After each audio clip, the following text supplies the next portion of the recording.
Have you ever wondered how successful architecture, engineering, and construction companies scale their business? Or have you ever wanted guidance on how to get more growth, wealth, and freedom from your AEC company? Well, then you're in luck. Hi, I'm Will Forat. And I'm Justin Nagel, and we're your podcast hosts. We interview successful AEC business leaders to learn how they use people, process, and technology to scale their businesses. So sit back and get ready to learn from the industry's best. This is Building Scale. Before we start this episode, I want to ask you to do me a huge favor by liking, sharing, following the Building Scale podcast. Share it with your friends. Tell everybody knows. If you want to be a guest, also reach out. We have the best guests in the world. Know about building scale in the construction industry, AEC, just like our guest today, who is Mike Peters. Mike is a regional partner for Alair Homes, Manitoba in Canada. With 20 years of experience in both on-site and off-site project management, Mike thrives on improving process and efficiency. Joining the Alair Homes team in 2017 provided Mike the opportunity to further contribute his expertise to his clients and community and build long-lasting relationships. For those of you who don't know, Alair has the largest footprint of any premium home custom building and large-scale renovation company in the world. They run on a franchise model that we're going to talk about a bunch today. And finally, outside work, Mike and his wife usually are found fishing, quadding with friends, traveling, spending time with family, or enjoying some scenic camping. And Mike even was on vacation last week out of the Canadian country there, but he's back home now, and we're excited to welcome him home and welcome him to the show. So, Mike, welcome. Thanks, guys. Happy to be here. Yeah, we were just saying before we hit the record button that you are our first international guest. So we've broken the boundary outside of the States now. So welcome, Canada, to the Building Scale family. Yeah, it's exciting to be the first Canadian on the show. Hopefully I can create some big shoes to fill. Yes, no, absolutely. Very, very, very exciting. So the first thing we always go into, tell us your origin story, Mike. Tell us what you're all about. Tell us how you got into construction, and tell us about Alair. Yeah, the story starts when I'm pretty young. Grew up on a farm in rural Manitoba. My dad built houses, when he wasn't farming, and I was probably at age 6 to 8, hanging out already on the job site, probably not cleaning up, garbage, probably making garbage, but I remember dragging stuff home, building forts, all that kind of stuff. And yeah, from that, just being in family company pretty much up until I joined Alair. And so with that, yeah, I worked with family, did everything from residential construction to light commercial construction. Worked a bit outside of the family company for a stretch, in some industrial mining industry, which was cool to experience, but not really where I found my niche. So got back into project management, and with my brother, we were working with my dad in the family company, and kind of came to a crossroads where it was time for dad to start, looking at scaling out, and we were looking to scale in. So we were putting together a bit of a plan with the family model. As most know, that can be really complicated. And at the same time that we were kind of investigating that path, we connected with Alair, and Alair looked at or showed us, new and unique path, to where we could take the construction company and how we could, scale a partnership in Alair. So we looked at that model and kind of, decided that, hey, it looks good, but, we want to kind of stick with dad here. He's got a plan, and he's worked hard to build up the company. And at the end of the day, after a lot of discussions, it was actually our dad that pushed us and said, hey guys, this is new. This is it's really unique. I don't think that you'll ever be able to do this with the company that, we've been working at. Let me scale the company down, and why don't you and Corey's my business partner and brother, why don't you go and try this with Alair and see where it goes. So 7 years ago, Corey and I partnered up and started a Alair Homes office in Brandon, Manitoba. And it's been just an awesome experience since then. It's really interesting that your dad is who said, don't take the family business to the stratosphere, essentially. He was very rational and said, hey, like, this is an amazing opportunity and you should totally take it. I feel like there's a lot of pride when it comes to any family business, right? And good for him for like saying like, boys, like this just makes more sense. Like, don't get me wrong, I want, to the family name and company to go on for the next, 800 years. But like in reality, like this is the thing that makes sense. Yeah, and he's your textbook old school entrepreneur that, everything lives in his head, right? And so he did all the accounting. He could do the taxes. He could figure out how to market. He could do all the things. And for Corey and I, we came up, working in the field, and we had, a lot of confidence in the construction industry.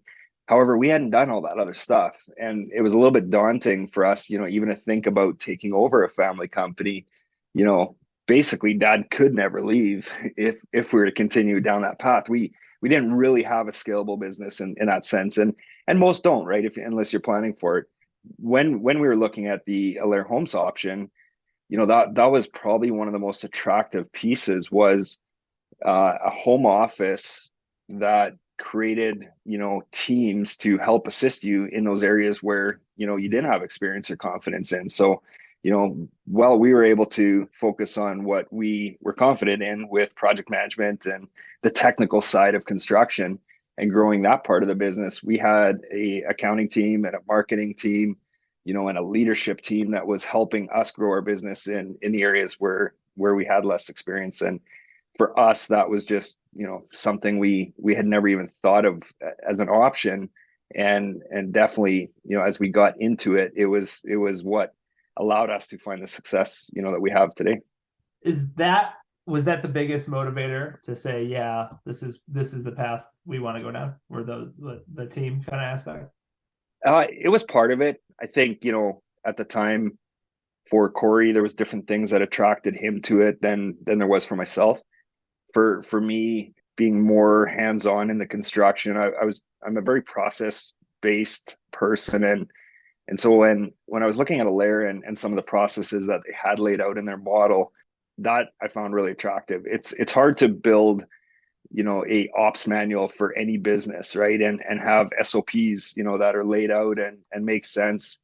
And that is something that Alaire really nailed. They nailed a good foundation. It wasn't every process, but it was a lot of the process that we need in our businesses to run a construction company, and then the processes that we need from the day we sign a client onto project planning all the way into the warranty stage. And so when I saw the opportunity there, with a good foundation, it was really attractive, and that's really what probably hooked me into moving forward with Alaire. Nice. Okay.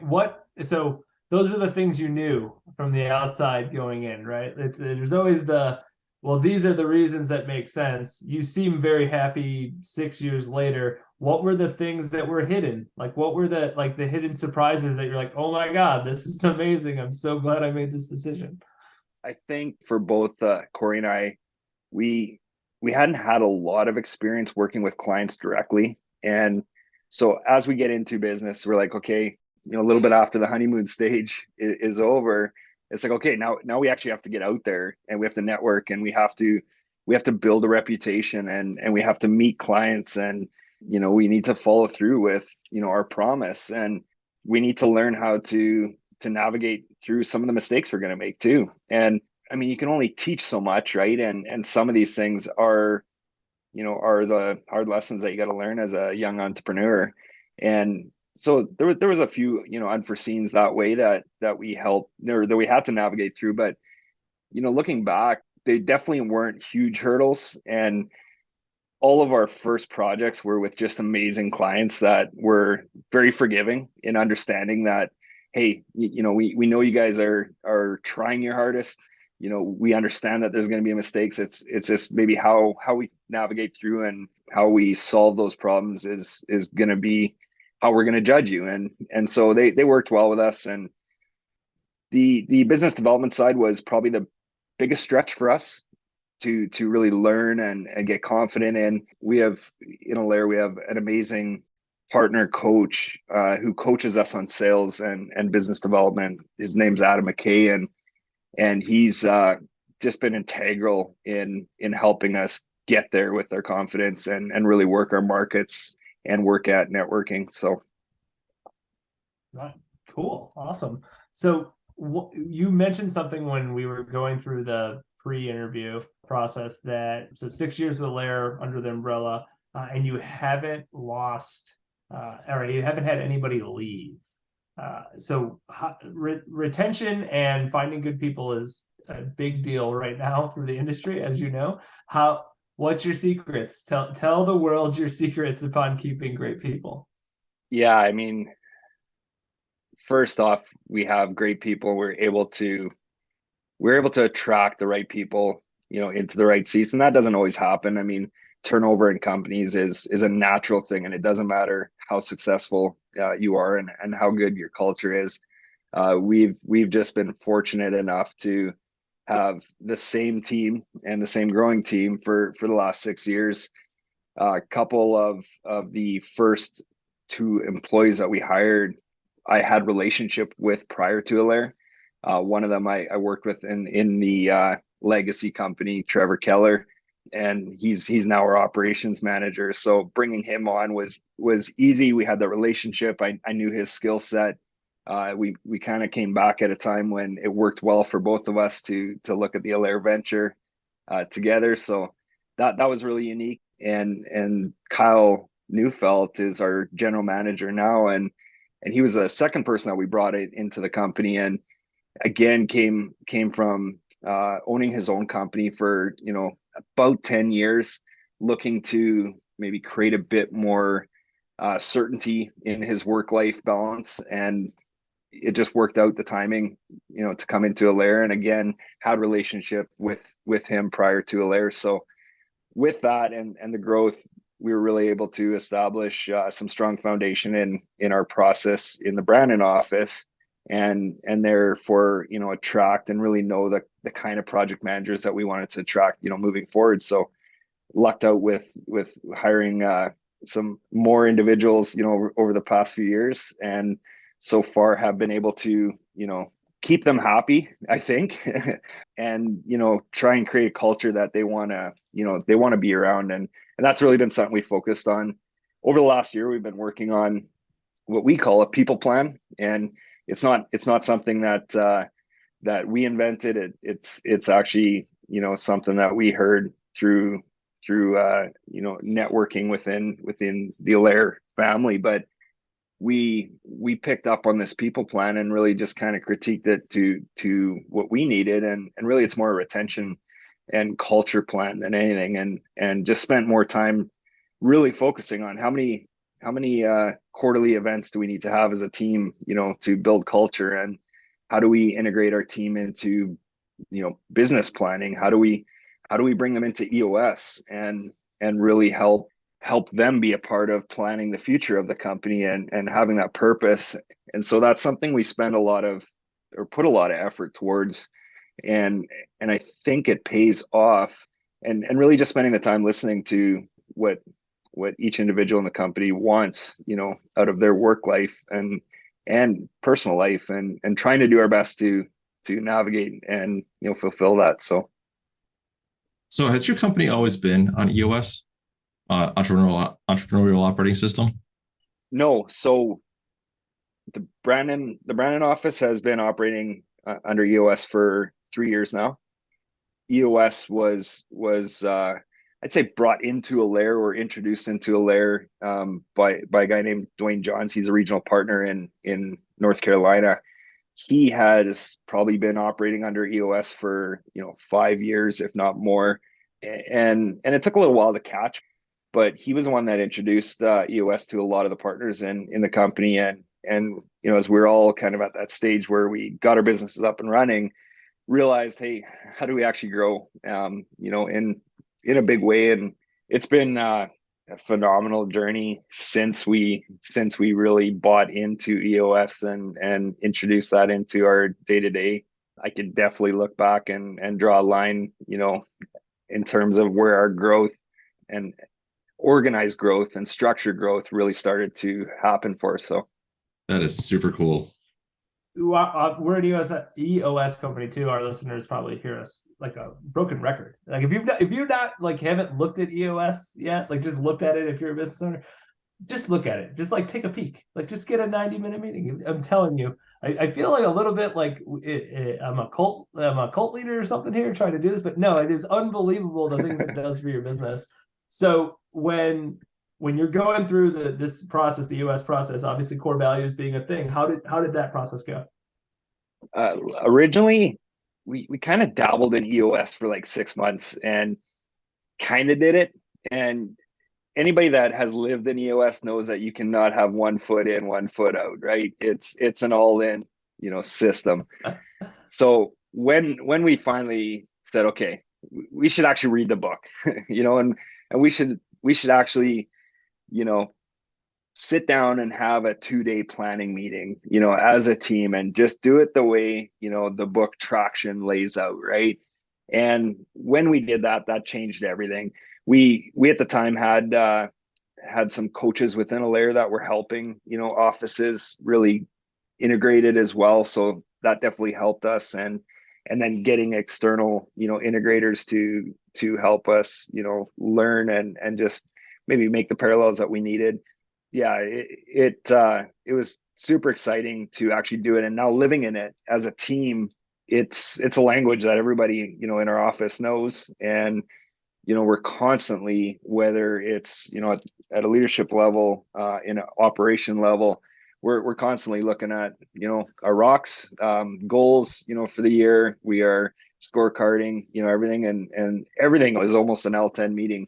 I try my hardest not to even bring that home, because my wife and I joke, it's like, hey, is this an L10 meeting or are we just having supper? Our implementer is hardcore. He's super hardcore at EOS. Dan Zawacki, we've actually had him on the show, and he like runs his family this way. And I'm like, that for him, it makes tons of sense. Like if you know who Dan is, because he's, he is just Dan Zawacki, and it makes sense for him. But I do find that like, oh yeah, like I don't necessarily want to have a level 10 meeting at dinner. Like that's not, I want to have family time too. So I totally can see how that crossover is.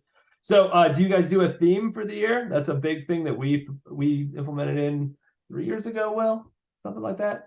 It having a theme for the year. Yeah, about 3 years. Yep. Is so impactful. It's unbelievably impactful. Is that something you guys do? Yeah, it's funny you asked that. I never really thought about it as a theme, I guess, but thinking of, our and we're on a calendar year, and so we just had our annual planning, back in December, and and we're starting the year off. When I think back to how those meetings went, a lot of it had to do with accountability, and it was accountability, at a leadership level. It was accountability to our clients, and I mean, basically everything around our goals had something to do with just being accountable. So I would say our theme for this year is accountability, and with good accountability, I mean, it's amazing how quickly or how much better focus you can have on your goals, right? And actually seeing the traction that you need.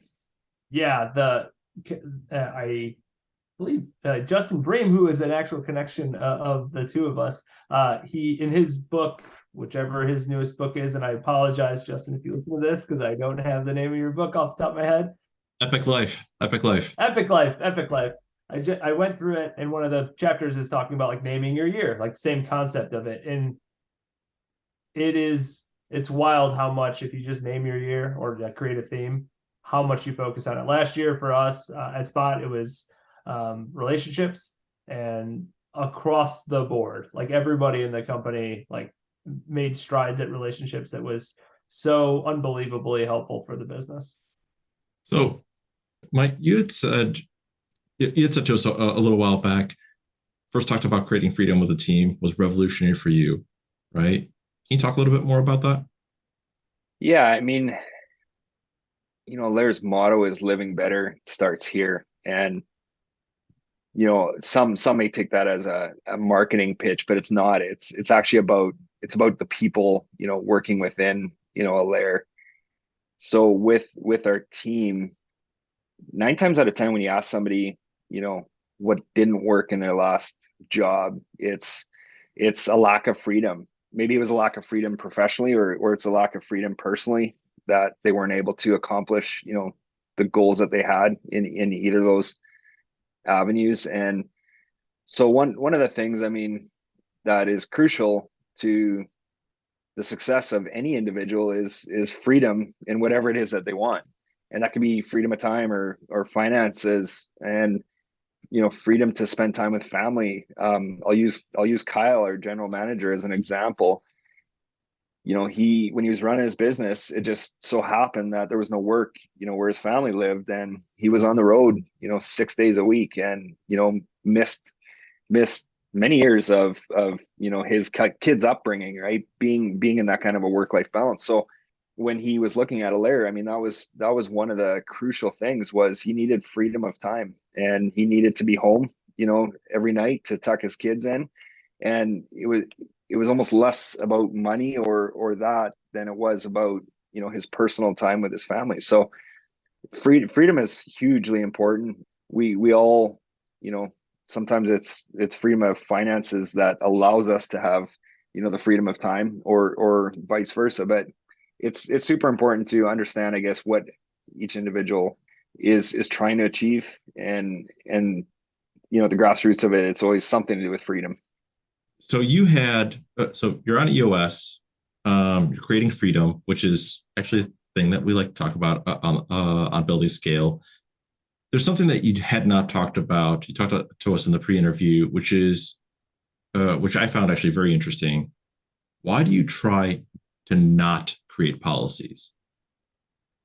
Even though EOS is very structural, right? And you want to sort of have everything followed by all. You had actually said something that's counterintuitive, really, to scale. Why do you try not to create policies?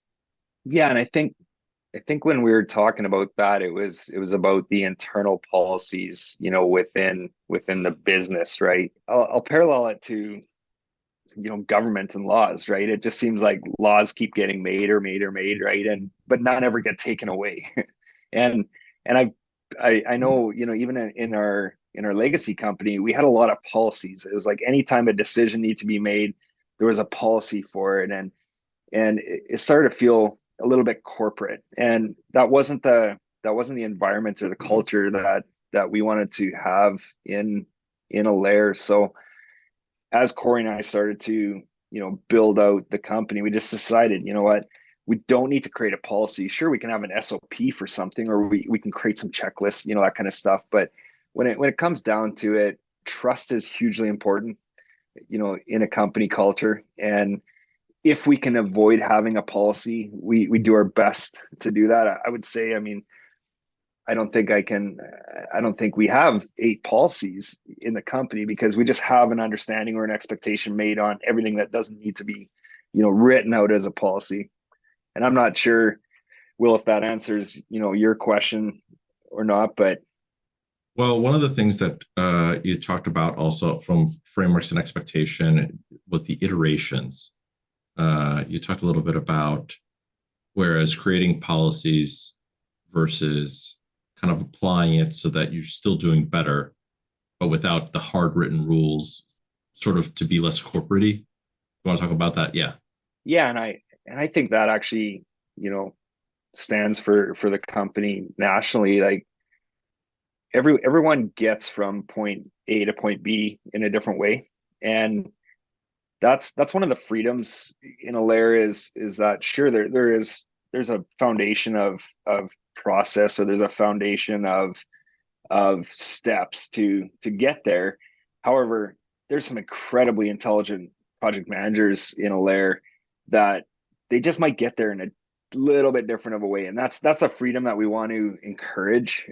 We want to encourage innovation. We want to, encourage PMs to make mistakes too. And that's how we're going to figure out, how to navigate, into a place in a different way. So I think for us, we want to do our best to allow, for that innovation, but not necessarily say this is the 10 steps, that you need to take to get there, right? Here's the foundational important items that, tie to our values. And these are the boundaries that we got to stay within. But at the end of the day, here's the outcome that we need, let's just get there. Much more framework kind of based in comparison to, but I feel like in Pirates of the Caribbean, they talk about like pirate rules. And it's like, well, it's more of a framework. Yeah. It's, like rules are meant to be broken, especially by pirates, but it's more of like guidelines, like, just, color within the lines, but color any way you want. Yeah. And I was actually in Wisconsin at a leadership retreat a while back, and the guy that came in and spoke with us, I believe the way he said it was, policies policies and procedures are created to guide the weak. When you have top performers, they don't need, a rule book. They don't necessarily always need a guide. They just need to know where to start and where they need to end, right? And they'll get there. And so I think that that's something that we're learning in Alaire is we're attracting these amazing individuals with incredible talent, and we're actually learning as much from each other, just in working with each other and watching each other, that you can't write the script on that. You got to let it happen and let everybody freely, utilize their experience and their expertise. It's kind of highest and best use, putting people in the right seats, right? Right people, right seats. Right people, right seats. RPRS. So one of the things I love that you're talking about in frameworks, right? So can you give me some examples of iterations of frameworks, things that you sort of improved upon, right? Because sometimes frameworks themselves, they're a good starting point, but they could be better. And that improvement helps really the 1% a day type of improvements, even a couple percent in a quarter could be huge for the company. Can you talk a little bit about what are some of the things that you iterated through in some of your frameworks? Yeah. So for example, project planning. Project planning is something that we spend probably half the time with our clients in our total relationship. We spend, half that time planning out a project, because a well-planned project, is going to execute so much more positively, right? One thing that, we started with was a really good framework on the steps to get through project planning. Lots of checklists, schedule templates, all the things. Then the market shifted and all of a sudden, COVID came, or, these ups and downs with commodities. And we realized, okay, that framework needs to pivot a bit, or, we need to loosen up, some of the process that we have.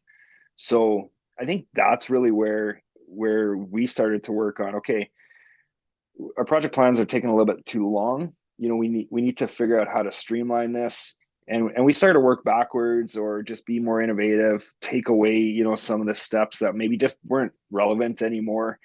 And it's those kind of things it's a kind of a broad example, but it's those kind of things that we're constantly working at, right? We're taking a look back going, okay, there's a reason why, this framework was put in place, but let's just have a look at, what is, the current, economy or the current clientele, needing, and maybe this just needs to be adjusted a bit. And that's the kind of stuff that our ops teams are constantly trying to improve on, because the last thing anybody wants to be stuck in is doing something, that you kind of forget the why behind it, and it's not maybe necessarily as important. So you got to just pivot and learn, and adopt. So. No, I think that makes sense. It's evolve when things change, and be okay with that. I think that those are the companies that learn scale, right? It's not you set a framework or policy in place. It's you take your shot at it, and then when things change, you adjust, and that's how you can keep building and building and building. One thing that you had mentioned initiative wise that you guys were doing was a salary bonus structure kind of plan. Take us through that thought process of like, okay, we want to make some adjustments, and here's our first shot at it in 2022. We were talking about this. That's one thing I wish others in the industry would share more openly about what, is working with bonus, systems or bonus plans in their companies, because it doesn't seem to be a lot of information out there, on the effectiveness of a bonus plan. But in 2022, we decided, hey, we really want to reward everyone on the team, for accomplishing the goals that we have, set out for the year. And we listened to some podcasts, and Corey and I did some research on it, and just decided, okay, well, we're going to come up with a bonus structure, for the company. It's going to be based off a percentage of salary. Half of that total percentage is going to be team related goals. The other half is going to be individual. And we went at it. We brought the whole team in, laid it out. Everybody was for it. Kind of managed it okay, throughout the year. But what you get to 2023 and you're like, okay, let's take a look at this. It's time to evaluate. And Sure. And there really wasn't like expectations around it either, because it was our first year, right? We're just, it was kind of like trial and error. And so we get to beginning of 2023, and we're looking back at the year, and it's like, some of these measurables don't quite make sense. We didn't quite think out or think about, how we're going to look back and actually measure these things. And at the end of the day, it wasn't all bad. We learned a lot. What we found was that moving into 2023, we're actually just revamping what that looks like, for the team.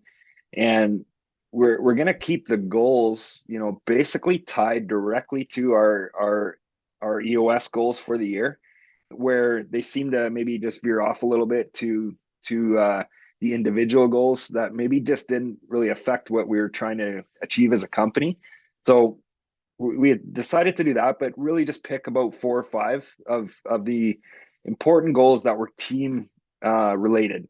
And so this year, our bonus plan is based on complete team related goals, and the ops team really has the most effect on those. So they're in their L10 meetings, they're going to be going through, and they're all the measurables are listed on the scorecard, and they're going to be looking at it on a weekly basis, so that we don't have to manage it. It's more just, it's accountability, right? And that's what the scorecard's for. And in that, it gives everyone on the team the ability to help lift somebody up if a project they're doing maybe is affecting the team goal in a negative way. Everybody can jump in, help out, and we're hoping that after 2023, it really helps the culture that we hope to achieve, and then still be able to reward the team for doing an awesome job and committing to achieving the goals that we all set out to have.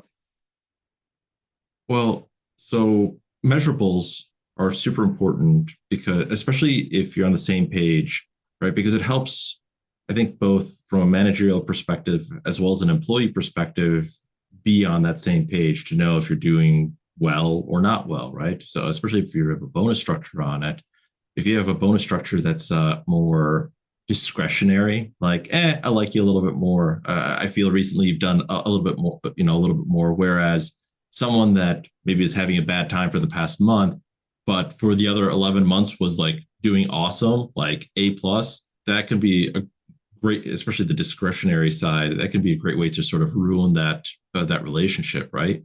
So just based on, have you seen or observed any behavior that helps, that has changed because of this without saying anything,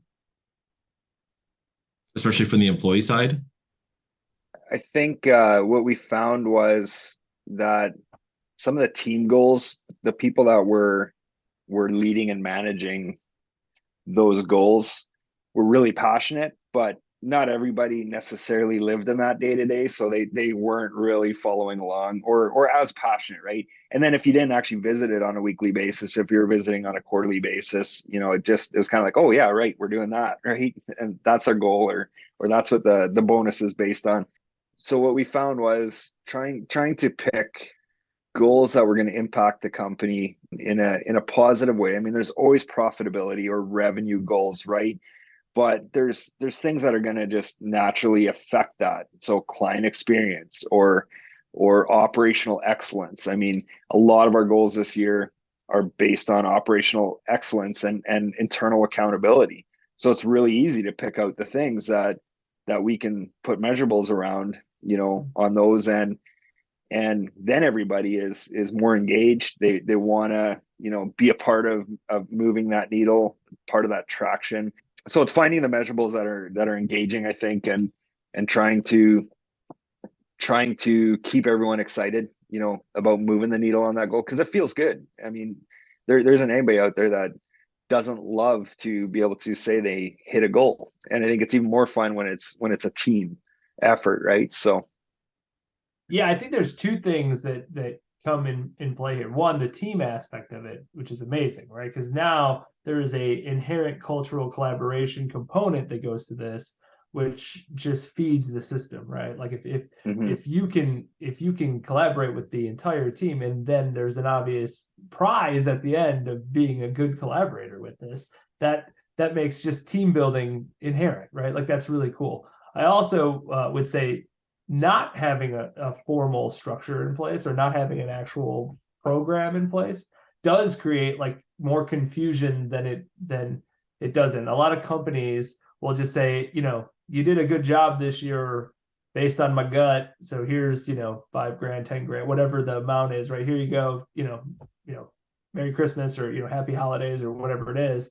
But there's tons of research that show that like that actually doesn't help, like when you're looking at performance, because nobody has an idea of why they're getting the prize. It's like if you just randomly walk down the street and somebody handed you, $1,000, you'd be like, great, wonderful $1,000, but how do I get another $1,000? Like how could I have gotten $2,000? Like what are the levers I need to pull as an individual to be better, to then get to the next level? And when you don't have anything in place, it creates more confusion than it actually is beneficial. I mean, pay your people right. Like, don't get me like, don't hold back on your people. But if you do it in a way that is actually measurable and shows them why the reason, it always has a benefit. So it's really cool that you're implementing this and putting this in place right now.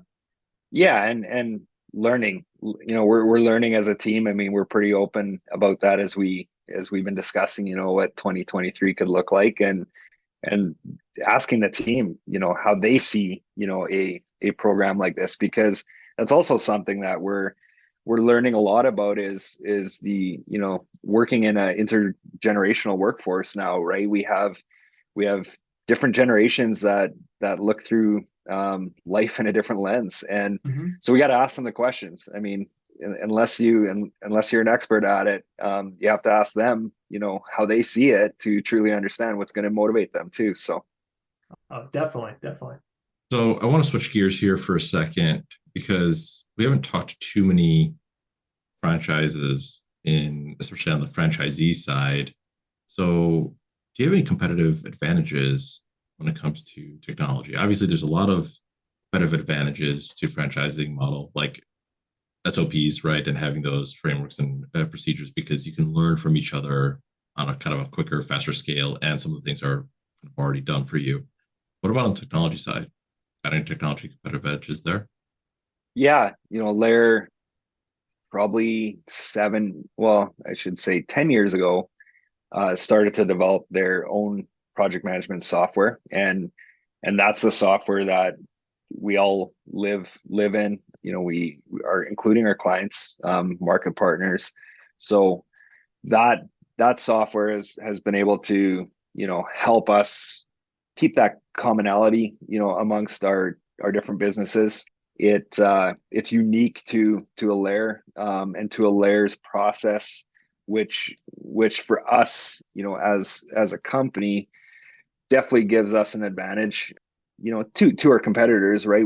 Whereas some of our competitors are all using the same software or using the same project management software. So that's definitely been unique to us, and our home office has done a good job at keeping that software upgraded, being innovative.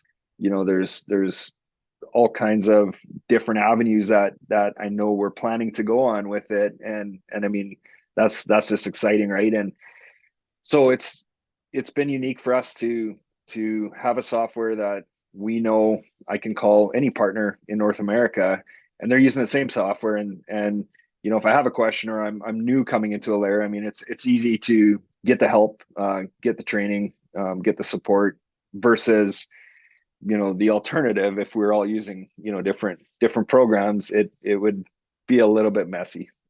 When Alaire's thinking about new software, so obviously you got your project management software, but the construction industry is full of software. I mean, there's tons of different software. How do they go about, or how do you go about choosing new software? Like, what's the process?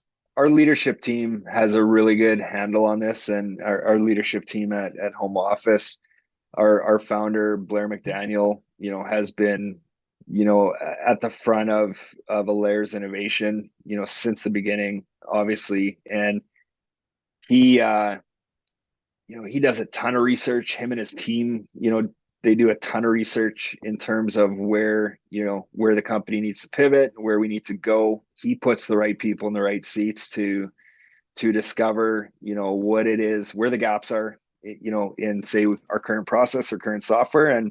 And so as changes are being made, as new ideas or new software ideas are being discovered, that's the team that's really doing the investigation and mapping out what's going to work. And then Alaire does a good job of including the partners, the project managers out in the field, that are living in these processes or living in softwares, to be a part of those conversations and collaborate on the direction of where we're going. So I don't envy our IS team in any way. Like they have tough shoes to fill in terms of keeping the software vehicle going down a road that keeps everyone happy, but they do a really good job at it. And I know we're living in a world of technology, and it's advancing so quickly. I'm pretty excited to be a part of the company and have that that IS team just really navigating all that for us, because it's a daunting task for sure. Yeah, that's another place where a lot of business owners need to be involved in this process and to make those technology decisions, right? Like that, this is how it works. So it's cool that you're having a dedicated team. Like like most companies don't have that until you get to a unbelievably enormous size that like you're big enough to have a full department that is dedicated to like, all right, well, what softwares, what how should we move data around, like all those kind of things. So interesting, another hubbing that home base, right, to have the power in numbers kind of value. Mm-hmm. When you guys change, I mean, how often do you guys change processes, and does the software, or do you have the ability in your software to change along with your processes? Does that happen? Yeah, it totally happens. I mean, Alaire is it's a very collaborative group, of individuals, right? Individual offices, individual construction companies, and we're always masterminding, everything. Multiple calls happening weekly, monthly, gatherings, quarterly, annually, where we're workshopping current processes, we're evolving, from where we were. And I know, one of my mentors and business partners, Dave Young, always tells me like, what got us here won't get us there, right? And so those are the kind of discussions, or that's the mindset that happens, in those masterminds. I think the processes change. there is a process for changing process, obviously, because there's a commonality amongst all of the partners within Alaire, and we have our COO Stu Hopewell. We joke and call him the Hammer, but he does a really good job at filtering all of that. Him and his ops team, are the filter to make sure that, hey, that doesn't sway us from the foundation, from the values that we need to stay close to, and their team is the one that kind of helps say, hey, this is what we need to change, or this is where we're going next, right? So I know it doesn't seem like things change every day, but when you look back in hindsight, it's like, wow, we've come a long way from where we started. And I know, talking to some of the early partners in Alaire, I mean, they didn't have all this, everything that we have now when they came in, right? I mean, it was a totally different time. So good perspective to look back, but it's even more fun to look forward. Speaking of perspective, I think this is a great time to ask our question we like to ask all of our guests. If you go back in time 20 years, what would you tell yourself? Well, I knew you were going to ask this because I've been listening to your podcasts, and I saw you're asking everyone. That's the best answer, by the way. You're listening to the podcast. Love that. Love that. So thank you for that. Yeah, definitely. No, I love your guys' podcast. It's been great to be introduced to a new podcast and dig into some of your past episodes. It's been great. I think we appreciate that a whole bunch, Mike. I think when I think back to my 20-year-old self, I would tell myself to take more chances, be less fearful, of life, whether that's even personally or professionally. I can remember, or in hindsight, it's easy to look back and go, why didn't I just do that? Like, that would have been so cool if I would have taken that opportunity, right? And not weighed necessarily the risk at the time, because I was carrying a lot less responsibility in my 20-year my 20-year-old self was carrying a lot less responsibility. The other thing, though, that I think would have influenced things a lot more for me was just reading more. I would have told my 20-year-old self, start reading books. That, honestly, I'm not embarrassed to say it didn't start happening until I was in my 30s, that I actually started reading again. I probably didn't read a book between the time I was 18 or out of school and until my 30s, and I just didn't see the value in it. I didn't enjoy it, and that's something that I've changed a lot since. However, the knowledge I've gained from that would have been great in navigating life, at a younger age. So just for clarity's sake, when you say reading more books, are we talking like Harry Potter, or are we talking about something else here? Yeah, I mean, I think reading, and maybe they weren't, maybe the circles I was hanging out with too, there weren't a lot of readers, back then too, that I would have had some of these Dan Sullivan books available, or the self-help or self-development books, right? But those are the books that I probably could have used back then, as I was navigating a young career in the world of construction, and being a leader, even though I didn't know I was really a leader. Maybe I was a foreman on the tools and not realizing how much impact I had on people's lives. I probably could have used some of those tools out of the toolbox that I'm now learning, right? And so I enjoy reading. It's something that I've learned to do, but I wish I would have done more of it earlier on in life. Love the perspective. Hey, you're speaking my language, because I didn't really start reading until last year, to give perspective. So also in my 30s, literally grabbed up 3 books that are sitting next to me right now. So I got some recommendations for you. Certainly excited to have a book club friend, as they say. So really excited about that. On that note, another thing we picked up down in Wisconsin was book clubs, and I know numerous companies now have book clubs, and it was something we never thought of, and And in the Brandon office, we adopted that this year and came up with 10 books, for our team to read. And, there's a financial reward, for doing that. But, we've got incredible buy-in into this, voluntary, initiative. And so anybody that's ever looking at doing that in a company, it's awesome. Culture-wise, it's awesome for self-development of the individuals.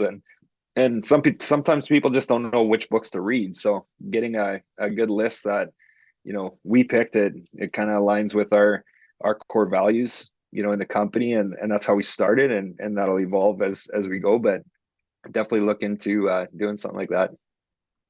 I just one of my friends was visiting us this past weekend, and she works for an engineering firm, so it's a civil engineering firm, and they do something very similar to that, where it's a book club where there's a book a month that they read. I'm not sure if there's a financial compensation, which that makes it even more attractive, I feel, but nonetheless. And I was listing a bunch of books I read last year. She's like, "Yep, that was on the list. Yep, that was on the list. Yep, that was on the list." So I was like, "Oh my God, yeah, that's awesome. It's a good idea to have a book club in your company."